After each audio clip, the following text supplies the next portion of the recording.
ఇప్పుడు మీకోసం ఇంత నిలబడిన వాళ్ళకి, కార్యకర్తలకి, ద్వితీయ నాయకత్వానికి మరి మీరు అధికారం వచ్చింది, ఎమ్మెల్యే అయ్యారు, మరి వాళ్ళని ఎవరు పట్టించుకుంటారు? వాళ్ళకి ఏమైనా గుర్తింపు, గౌరవం ఇస్తుందా? తప్పనిసరిగా నేను మొదటి రోజు నుంచి, గెలిచిన రోజు నుంచి చెప్తాను, నాకు ఇంత విజయాన్ని చేకూర్చడంలో కానీ, మరలా నన్ను తిరిగి ఈ ట్రాక్లోకి తీసుకురావడానికి కష్టపడిన కార్యకర్తలకు కానీ, నేను గతంలో కన్నా ఇవాళ ఎక్కువ కష్టపడాలి, ఎక్కువ సమయం వారికి కేటాయించాలి. నా వ్యక్తిగత జీవితం లేదా నాకు కుటుంబ జీవితం కన్నా నా కార్యకర్తలే కుటుంబంగా భావించి వారి గౌరవం కాపాడడం కోసం, వారి ఏ విషయం, ఎటువంటి విషయంలో వారికి ఆపద వచ్చినా వారిని కాపాడడం కోసం నా సమయం అంతా వెచ్చిస్తాననేది మొదటి రోజు నుంచి చెప్తా ఉన్నా. దానికే కట్టుబడి ఉన్నాను. వాళ్ళకి నామినేటెడ్ పదవులు ఇస్తారా? తప్పనిసరిగా నామినేటెడ్ పదవులు అనేది చంద్రబాబు నాయుడు గారి నిర్ణయం. చంద్రబాబు నాయుడు గారి నిర్ణయం ఏ విధంగా ఉంటుందో ఆ విధంగా ఉంటుంది. అదేవిధంగా ఇక్కడ అనేక పదవులు ఉన్నాయి. ముఖ్యంగా ఇవాళ వాటర్ యూజర్స్ అసోసియేషన్ వస్తాయి, నీటి సంఘాలు వస్తున్నాయి, కోఆపరేటివ్ సొసైటీస్ వస్తున్నాయి, దేవస్థానం పాలక మండళ్ళు వస్తాయి. అదేవిధంగా రేపు సంవత్సరంన్నర తర్వాత సర్పంచులు, ఎంపీటీసీలు, జడ్పీటీసీలు ఎన్ని పదవులు వస్తాయి. అన్నిట్లో నిజమైన కార్యకర్తలు, అర్హులైన కార్యకర్తలు అందరినీ గుర్తించి ఉన్న కార్యకర్తలను అందరినీ అకామిడేట్ చేయడం ఏ విధంగానూ సాధ్యం కాదు.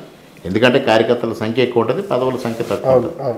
తప్పనిసరిగా ఏకాభిప్రాయం సాధించి అందరినీ గౌరవించే దిశగా ఆ భరోసా మీరు ఇస్తారు. నామినేటెడ్ పదవి ఇవ్వడమే వాళ్ళని గౌరవించడం కాదు, వారికి ఏ సమస్య వచ్చినా ఆ సమస్య నాదిగా భావించి నేను ముందుకెళ్తాను. మీరు భరోసా ఇస్తారన్నమాట ఆ విషయంలో.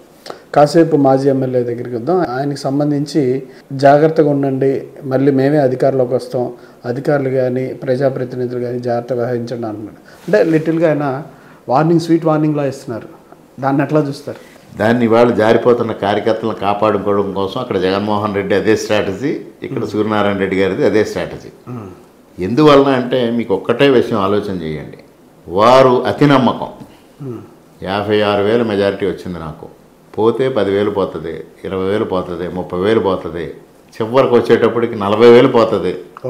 అయినప్పటికీ 10,000 మెజారిటీతో గెలుస్తామనే ఒక అతి నమ్మకంతో వాళ్ళు ఉండి, అతి విశ్వాసం అనండి, అతి నమ్మకం అనండి ఉండి, వాళ్ళు జారిపోతుంది అని కార్యకర్తలు అందరికీ తెలిసినా వారు అదే భ్రమలో ఉన్నారు. అక్కడ జగన్మోహన్ రెడ్డి గారు అదే భ్రమలో ఉన్నారు, ఇక్కడ సూర్యనారాయణ రెడ్డి గారు అదే భ్రమలో ఉన్నారు.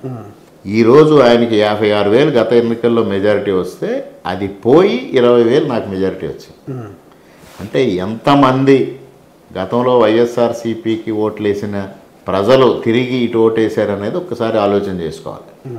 నేను మొదటి రోజు నుంచి మా కార్యకర్తలందరికీ కూడా అదే చెప్తా ఉన్నా. ఇవాళ అటు వైఎస్ఆర్సీపీలో బాగా బలంగా పనిచేసిన వ్యక్తులు, ఆయన పట్ల అత్యంత విశ్వాసం చూపించిన వ్యక్తులకి కూడా గత 5 సంవత్సరాలుగా భరోసా దొరకలేదు. అటువంటి పరిస్థితుల్లో వాళ్ళందరూ ఆయన వ్యతిరేకించడం మొదలైంది. ముఖ్యంగా ఇవాళ ఈ గత 6 మాసాలుగా ఇక్కడ జరుగుతున్న అభివృద్ధి కార్యక్రమాల పట్ల సాక్షాత్తు వైఎస్ఆర్సీపీ కార్యకర్తలే ఆసక్తి కనబరుస్తూ ఉన్నారు. మరోపక్క వైఎస్ఆర్సీపీ ప్రజాప్రతినిధులకు లభిస్తున్న ఆదరణ, అంటే నేను ఎమ్మెల్యేగా ఉండి నేను ఒక కార్యక్రమానికి వెళ్ళినప్పుడు అక్కడ ప్రోటోకాల్ ప్రకారంగా అక్కడ గ్రామ సర్పంచులకు కానీ ఎంపికైన ప్రజాప్రతినిధులకి నేను ఇచ్చే విలువ, గత 5 సంవత్సరాలుగా వారిచ్చిన విలువ వారు బేరీజ్ చేసుకుంటా ఉన్నారు. బేరీజ్ వేసుకుని వాళ్ళలో ఒక విధమైన అంతర్మదనం మొదలైంది.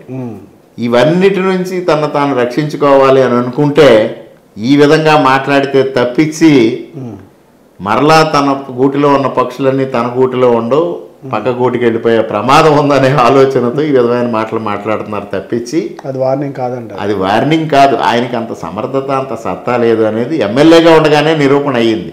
ఆయన ఎమ్మెల్యేగా ఉండగానే ఏమీ చేయలేని వ్యక్తి ఈవేళ ప్రతిపక్షంలో ఉండి ఆయన సాధించగలిగింది ఏమిటి? ఆయన జైలుకి వెళ్తారా?